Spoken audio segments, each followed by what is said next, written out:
ज्ञानं वदामि वहितं सदैवम् आत्मोऽस्यं पूर्वमदैव रूपम् ओंकार रूप प्रणवं परमं परेशम्। मैं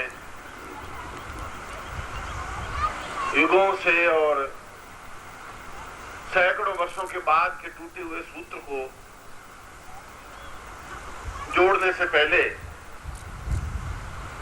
मैं उस विघ्नहर्ता गणेश को स्मरण करता हूं जो समस्त विघ्नों का नाश करने में समर्थ, सक्षम और गणपति हैं।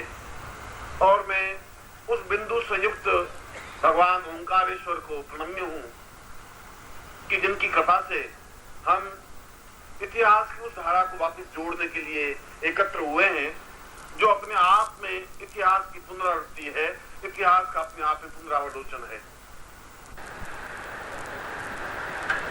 आज से मैं आपके सामने जो बैठा हूं, हम एक विशिष्ट, अगर इसका महत्व समझे तो एक अत्यंत अद्वितीय कार्य के लिए उपस्थित हुए हैं।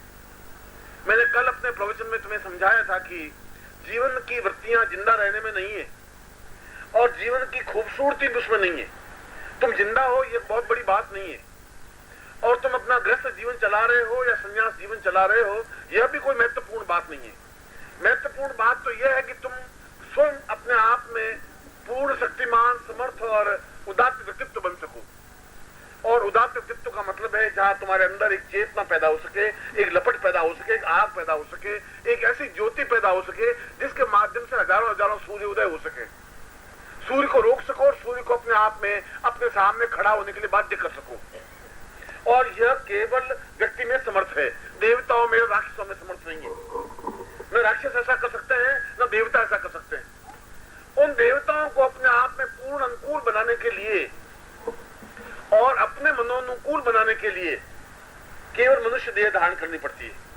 और यदि मनुष्य देह धारण करने के बाद यदि हम उदात्त नहीं बने, और उदात्त शब्द का अर्थ है हम अपने स्तर से ऊंचे उठ करके बात करें, और ऊंचा उठने की क्रिया है पूर्ण भाव, प्रेम, समर्पण, श्रद्धा, अटैचमेंट और एक दूसरे के प्रति समर्पित हो जाने की क्रिया, एक दूसरे में डूब जाने की क्रिया, एक दूसरे में समा जाने की क्रिया। और जब तक ये नहीं है, और यह सबसे अधिक कठिन काम है। मैं तुम्हें पिछले 10 सालों से समझा रहा हूं, और 10 सालों में तुम्हारे 5% भी इसमें अंतर आया नहीं है। अंतर इसलिए नहीं आया कि तुमने उसका बार बार चिंतन नहीं किया। गुरु ग्रंथ साहब में एक बहुत सुंदर पंक्ति नानक देव ने लिखी है कि जो मुख दर्पण देखना चाहिए, बर्तन बार बार मांजत रहिए। अगर शीशे में अपना चेहरा देखना चाहता है तो उस बर्तन को बार बार तू मांजता रहे। थोड़ी भी उस शीशे के ऊपर रेत जमे तो फिर साफ करता रहे, थोड़ी भी गर्द जमे तो तुम साफ करे। और तुम साल में एक बार गर्द को मैं साफ करता हूं, फिर 364 दिन गर्द लगा करके तुम आ जाते हैं। इसलिए तुम्हारा चेहरा उसमें दिखाई नहीं दे रहा है, और दिखाई दे रहा है। और कभी एकांत के क्षणों में निर्णय करें, सोचें कि हमने जीवन में क्या उपलब्धि प्राप्त की, तो तुम्हारे पास कोई पूंजी नहीं है।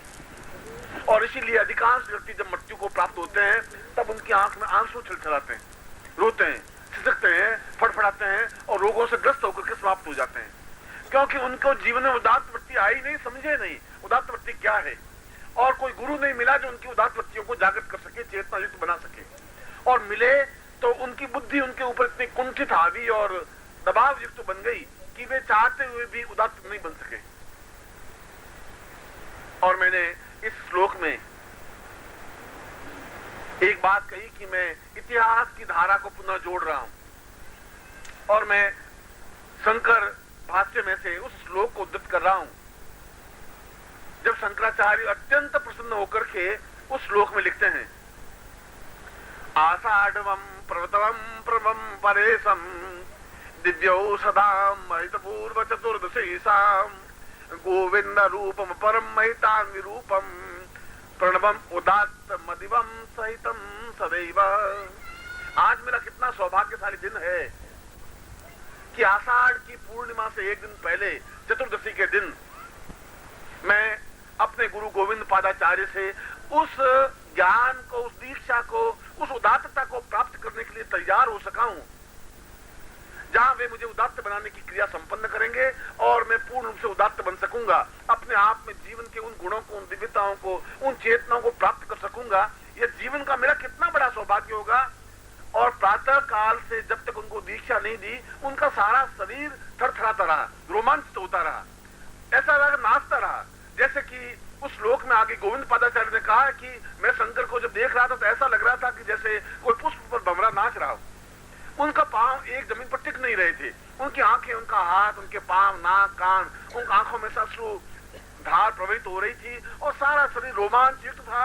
इसलिए कि आज मुझे अपने गुरु से वह ज्ञान, वह चेतना, वह उदात्तता प्राप्त हो सकेगी। इस उदात्तता का अर्थ शंकर ने समझा था और मैंने कहा कि मैं इस इतिहास के सूत्र को जोड़ रहा हूं और आज फिर मैं आषाढ़ की चतुर्दशी के दिन आपको दीक्षा दे रहा हूं और उसी जगह दे रहा हूं जहां उन्होंने दीक्षा देने का क्रम प्रारंभ किया, क्योंकि उस शंकर भाष्य में भी स्पष्ट रूप से लिखा, साम शंकरो प्रणव पूर्व मदेव रूपम दृश्यम मथान महितवे नर्मदे स्वरम आविर्हता स कलकला कलकल निवेदि स पूर्व साम उदितमेव गोविंद रूपम। उन्होंने कहा कि सामने, मेरे सामने बिल्कुल ओंकार का मंदिर सामने साक्षात दृश्यमान था और मेरे सामने है, और सामने नर्मदा नदी प्रवाहित कलकल करती हुई बह रही थी और मैं अपने सामने अपने गुरु को देख रहा था और मेरे पृष्ठभाग में भगवान शंकर स्वयं विराजमान थे। दक्षिण पार्श्व में, दक्षिण हाथ में नर्मदा नदी बह रही थी और मैं उस संगीत के साथ में उस प्रभु से प्रार्थना कर रहा था, गोविंद पादाचार्य से, कि वह मुझे दीक्षा प्रदान करे। और मैं सोचता हूं कि वही परिस्थितियां आपके साथ मैंने उपस्थित की हैं। तुम्हारे पीछे भगवान शंकर स्वयं, जब हम राजन प्रवचन में अपने बातचीत में कहते हैं कि तुम मेरे पीठ के पीछे खड़े हो जाओ, मजबूती के साथ खड़े हो जाओ, मैं कुछ भी कर लूंगा, पीठ पीछे भगवान शंकर स्वयं उपस्थित बैठे हों और सामने गुरु तुम्हारे सामने पूर्ण उदात्तता देने के लिए तैयार हों और उस क्षण को हम पकड़ रहे हों, क्योंकि क्षण को पकड़ना बहुत कठिन होता है। हम उसी क्षण को, वो कह रहा है मेरे दाहिनी ओर नर्मदा नदी बह रही थी और तुम्हारे दक्षिण की ओर दाहिनी ओर जीवनाथ की तरफ नर्मदा नदी बह रही है। तुम्हारे पीठ पीछे भगवान ओंकार तुम साक्षात देख रहे हैं और सामने गुरु स्वयं तुम्हें उस दीक्षा को देने के लिए क्रम का विधान कर रहे हैं, उसी चतुर्दशी को, उसी आषाढ़ पूर्णिमा को।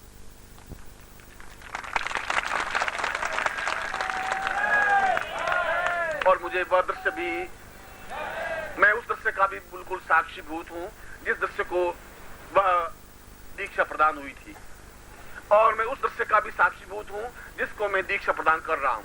एक भाव लेने का होता है, एक भाव देने का होता है, मगर यह तो लेने और देने में जो अंतर है उसको भी मैं स्पष्ट परिलक्षित कर रहा हूं। मैंने कहा कि वह लेने की क्रिया अपने आप में नृत्यमय क्रिया थी। अपने आप में ऐसा लग रहा था कि जैसे मेरा शरीर है ही नहीं, मेरे पांव थिरक रहे हैं, मैं नाच रहा हूं, मैं झूम रहा हूं, मैं मस्ती में हूं, और जमीन पर खड़े होकर दीक्षा लेने की क्रिया ही क्या है। जमीन तो बिल्कुल एक अपवित्र और घिनौनी है जिसमें मल, मूत्र, मज्जा और सार विष्ठा सब कुछ है।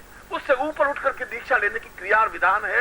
ऐसे शंकर अपने आप में अत्यंत दिव्यता अनुभव कर रहे थे, अत्यंत चेतना युक्त प्रवत कर रहे थे। ऐसा लग रहा था कि गोविंद पादाचार्य कह रहे थे कि मैंने दीक्षा तो दी, मगर ऐसा व्यक्ति नहीं देखा कि यह निश्चय ही आगे जाकर के एक ज्योति बन सकेगा, एक रोशनी बन सकेगा, और हजारों दीपकों में से एक सूर्य बहुत है। हजारों दीप है, मगर एक सूर्य भी अपने आप में पूर्ण चेतना युक्त बन सके। और मैं तुम्हें बार बार एक ही बात कह रहा हूं कि इतिहास का कोई पुनरावृत्ति तुम्हारे सामने नहीं कर सकेगा, समझा नहीं सकेगा, उस चिंतन को, उस क्षण को तुम्हारे सामने नहीं ला सकेगा। इसलिए नहीं ला सकेगा कि आज आषाढ़ पूर्णिमा है, इसमें कोई दो राह नहीं। आज और कल आषाढ़ पूर्णिमा है, और आषाढ़ पूर्णिमा में तुमको मैं 4 साल छोड़ देता हूं। तुम 4 साल मेरे पास मत आइए और 4 साल पूरे भारतवर्ष में जाके आषाढ़ पूर्णिमाओं को देखिए। तब तुम्हें एहसास होगा कि गुरु अपने पांव लंबे किए हुए बैठे हैं और उनके पांवों तक पेट पहुंचा हुआ है, और उनके ऊपर अबीर, गुलाल, कुमकुम छिड़के हुए हैं, सामने पैसे लगाए हुए, हाथ जोड़े बैठे हैं। इसके अलावा वे कुछ नहीं बोल पा रहे हैं, वे कुछ सुन नहीं पा रहे हैं। गुरु पूर्णिमा ऐसे मनाई जा रही है, कहीं चेतना नहीं है, कोई लपट नहीं है, कोई आग नहीं है, क्योंकि उनमें खुद में आग नहीं है। बुझा हुआ दीपक दूसरे को रोशनी नहीं दे सकता,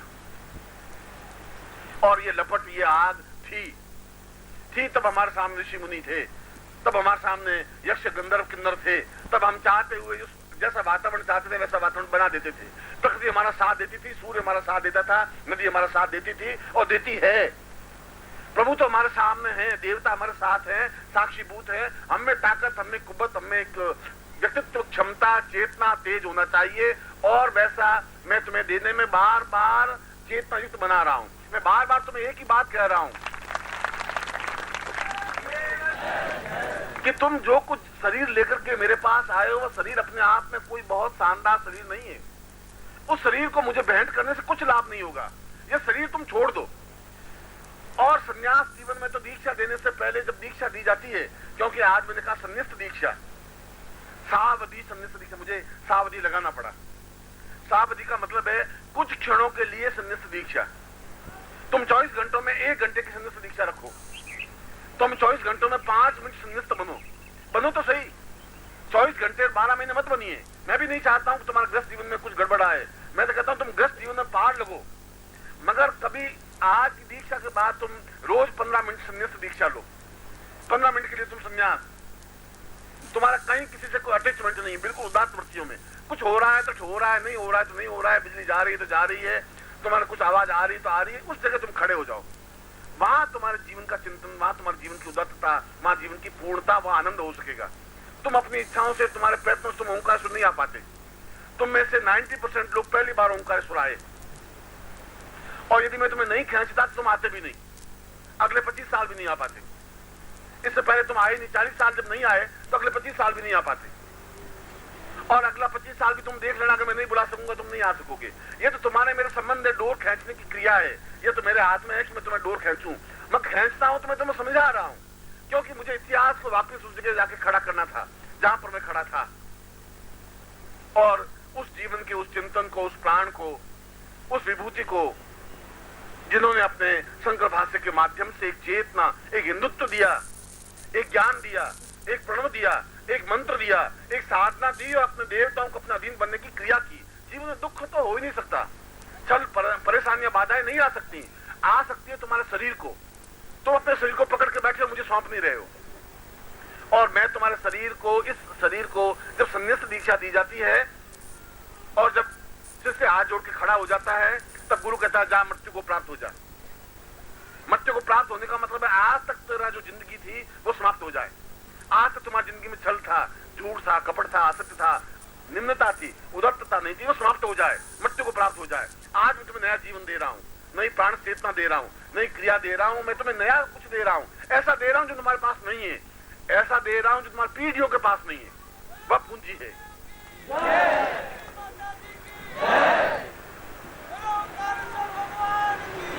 और कभी न कभी जब मैं इतिहास को वापस दोहरा सकता हूं तो तुम्हें भी अपने जीवन को दोहराना चाहिए। मैं तो इतिहास को दोहरा रहा हूं। मैं तो 1217 को लाकर के संवत 2047 में ला रहा हूं।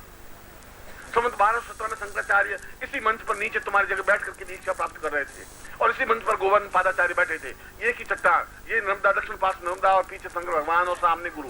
वही क्षण, वही चिंतन, एक कदम आगे या एक कदम पीछे तो हो सकता है, मगर मैं उस 1217 संवत को लाकर के 247 में वापस तुम्हारे सामने उपस्थित किया है। और उस पुण्य भूमि धरती का, और उस व्यक्तित्व का, उस चिंतन का, और उस ज्ञान का अपने आप में महत्व होता है। जिनके सौभाग्य होते हैं वे उस आनंद को प्राप्त कर सकते हैं। जो दुर्भाग्यशील है, जो नरक के कीड़े, नार के कीड़े, वो जीवन की तो व्यतीत कर ही रहे हैं। जिंदगी तो शंकराचार्य के समय में लाखों लोगों ने व्यतीत की। जिंदगी व्यतीत करना कोई बहुत बड़ी बहादुरी नहीं है। ओम परम तत्वाय नारायणाय गुरुभ्यो नमः। ओम ह्रीं मम प्राण देह रोम प्रतिरोम चैतन्य जाग्रय ह्रीं ओम नमः। ओम भूर्भुवः स्वः तत्सवितुर्वरेण्यं भर्गो देवस्य धीमहि धियो यो नः प्रचोदयात्।